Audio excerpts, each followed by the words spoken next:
সারা দেশে চলছে no work no class কর্মসূচি। ফিলিস্তিনি ইসরায়েলি আগ্রাসনের প্রতিবাদে সারা দেশে নো ওয়ার্ক নো ক্লাস কর্মসূচি চলছে। গত রাতেই ক্লাস পরীক্ষা বর্জনের ঘোষণা দেয় শিক্ষার্থীরা। বেশিরভাগ শিক্ষা প্রতিষ্ঠানও এই নোটিশ দিয়ে সংহতি জানিয়েছে গাজার পক্ষে। রাজধানী সহ সারা দেশে শিক্ষা প্রতিষ্ঠানগুলোর সামনে জড়ো হচ্ছে শিক্ষার্থীরা।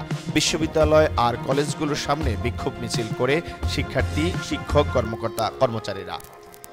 এছাড়াও গাজায় হামলা বন্ধের দাবিতে একই কর্মসূচিতে সংহতি জানিয়ে বিক্ষোভ ডাক দিয়েছে ছাত্রদল, গণতান্ত্রিক ছাত্র সংসদ, ছাত্র শিবির সহ বিভিন্ন ছাত্র সংগঠন।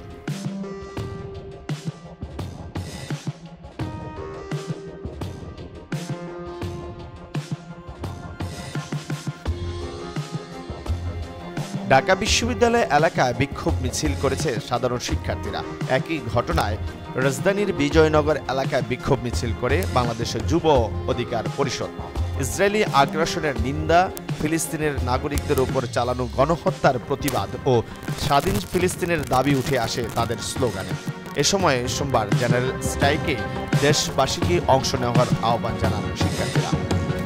গাজায় ইসরায়েলি বাহিনীর নৃশংস হামলার প্রতিবাদে শিক্ষার্থীদের বিশ্বব্যাপী ক্লাস ও পরীক্ষা বর্জন কর্মসূচির সঙ্গে সংহতি প্রকাশ করে আজকের সকল ক্লাস ও পরীক্ষা স্থগিত ঘোষণা করেছে ঢাকা বিশ্ববিদ্যালয়ের প্রশাসন। এই গণহত্যার প্রতিবাদে ক্লাস পরীক্ষা বর্জনের ডাক দিয়েছে কিছু বেসরকারি বিশ্ববিদ্যালয়ও।